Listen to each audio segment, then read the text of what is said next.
അസ്സലാമു അലൈക്കും വറഹ്മത്തുള്ളാഹി. അൽഹംദുലില്ലാഹ്. അല്ലാഹുമ്മ സ്വല്ലി അലാ മുഹമ്മദിൻ വഅലാ ആലി മുഹമ്മദ് വബാരിക് അലാ മുഹമ്മദിൻ വഅലാ ആലി മുഹമ്മദ് ഇന്നക ഹമീദും മജീദ്. ഊസികും ബിത്തഖ്വല്ലാഹ്. അഊദു ബില്ലാഹി മിനശ് ശൈത്വാനിർ റജീം. ബിസ്മില്ലാഹിർ റഹ്മാനിർ റഹീം. ഫഅമ്മാ മൻ തഗാ വആഥറൽ ഹയാത്തദ് ദുനിയാ ഫഇന്നൽ ജഹീമ ഹിയൽ മഅ്വാ. അൽ ബസീറ ഖുർആൻ പഠന വേദിയിലേക്ക് ഹൃദ്യമായ സ്വാഗതം. പ്രിയ സഹോദരന്മാരെ, സഹോദരിമാരെ, വിശുദ്ധ ഖുർആൻ 79-ാം അധ്യായം സൂറ അൻ-നാസിആത്ത്, അതിലെ 37, 38, 39 എന്നീ 3 ഹ്രസ്വ വചനങ്ങളാണ് ഇന്ന് നമുക്ക് പഠിക്കുവാനുള്ളത്. പതിവ് പോലെ ആദ്യമായി അതിലെ പദങ്ങളും പാരായണവും ശ്രദ്ധിക്കുക. ഫഅമ്മാ മൻ തഗാ, ഫഅമ്മാ മൻ തഗാ എന്നാണ്. ശബ്ദമുള്ള മീമ് നന്നായിട്ട് മണിച്ചാണ് മൊഴിയേണ്ടത്. ഫഅമ്മാ മൻ തഗാ, സാക്കിനായ നൂൻ ഇഖ്ഫായിൻ്റെ സ്ഥാനത്താണ്, മറച്ച് മണിച്ചാണ് മൊഴിയേണ്ടത്.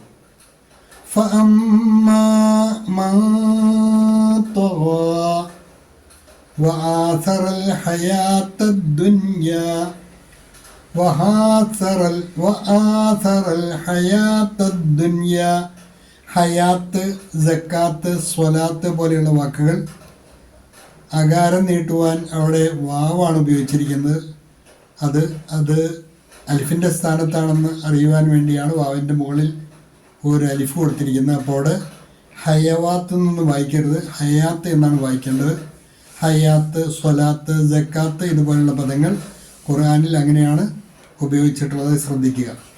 വആഥറൽ ഹയാത്തദ് ദുനിയാ, അദ്ദുനിയ, ദുനിയ എന്നുള്ളിടത്ത് അവിടെ സാക്കിനായ നൂന് ശേഷം യാ ആണ് വന്നത്. യാ ഇദ്ഗാമിൻ്റെ ഹർഫിൽപ്പെട്ടതാണ്. പക്ഷെ അവിടെ ഇദ്ഹാറാണ് വേണ്ടത്, ഇദ്ഗാമല്ല. അത് പ്രത്യേകം പഠിതാക്കൾ ശ്രദ്ധിക്കണം. ഇദ്ഗാമിൻ്റെ ഹർഫ്, അതായത് നൗമി, നൂന്, വാവ്, മീമ, യാ, ഇദ്ഗാമിൻ്റെ ഹർഫ്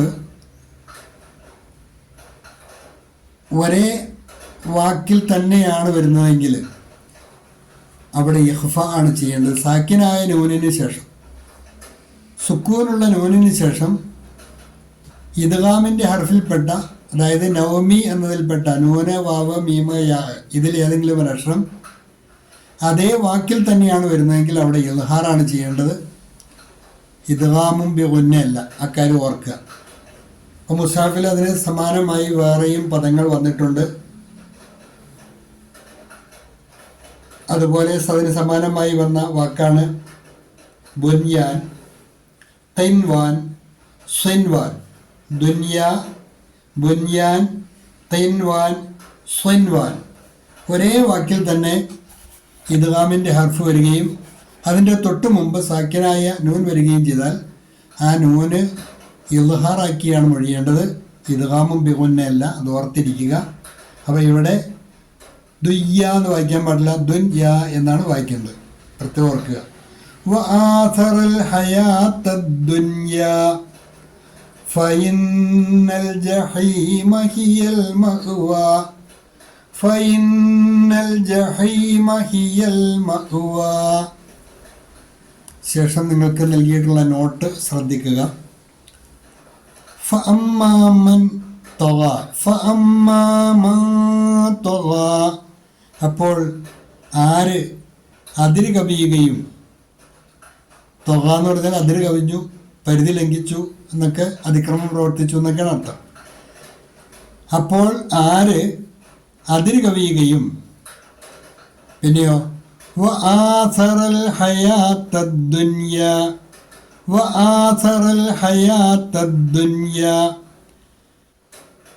ഭൗതിക ജീവിതം ഇഹലോക ജീവിതം തിരഞ്ഞെടുക്കുകയും ചെയ്തുവോ? അതായത് പരിധി വിട്ട് അഹങ്കാരിയായി, ധിക്കാരിയായി, അതിര് കവിഞ്ഞ് തോന്നിയാസികളായി ജീവിക്കാൻ മെനക്കെടുകയും ഭൗതിക ജീവിതം മാത്രം കാക്ഷിക്കുകയും ചെയ്യുന്നവരെ സംബന്ധിച്ചാണ് പറഞ്ഞത്. ഫഅമ്മാമാ തഗ, അപ്പോൾ ആര് അതിര് കവിയുകയും വആസറൽ ഹയാത്തദ് ദുനിയ, ഇഹലോക ജീവിതത്തിന് മുൻതൂക്കം നൽകുകയും ചെയ്തുവോ? ഫഇന്നൽ ജഹീമ ഹിയൽ മഅ്വ, അങ്ങനെയുള്ളവർക്ക് തീർച്ചയായും അവൻ്റെ പാർപ്പിടം ജഹന്നമാണ്. ഫഇന്നൽ ജഹീമ ഹിയൽ മഅ്വ, അപ്പോൾ തീർച്ചയായും നരകമാണ് അവൻ്റെ പാർപ്പിടം. അപ്പോൾ തീർച്ചയായും അവൻ്റെ പാർപ്പിടം ജഹന്നമാണ്. ഫഅമ്മാമാ തഗ, അപ്പോൾ ആരതിര് കവിയുകയും, so as for the one who transgressed, तो जिसने सरकशी की, വആസറൽ ഹയാത്തദ് ദുനിയ, ഇഹലോക ജീവിതത്തിന് മുൻതൂക്കം നൽകുകയും ചെയ്തുവോ?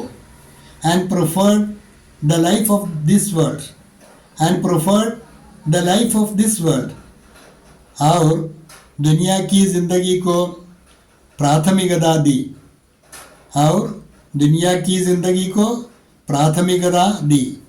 ഫൈനൽ ജഹീമ ഹിയൽ മഅ്വ, തീർച്ചയായും അവൻ്റെ പാർപ്പിടം ജഹന്നമാണ്. ഫൈനൽ ജഹീമ, അപ്പോൾ തീർച്ചയായും നരകമാണ്, ഹിയൽ മഅ്വ, അവനുള്ള പാർപ്പിടം. തീർച്ചയായും അവൻ്റെ പാർപ്പിടം ജഹന്നമാണ്.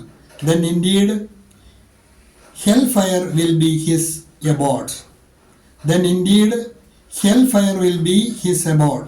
तो निश्चय ही जहन्नम ही इसका ठिकाना होगा. तो निश्चय ही जहन्नम ही उसका ठिकाना होगा.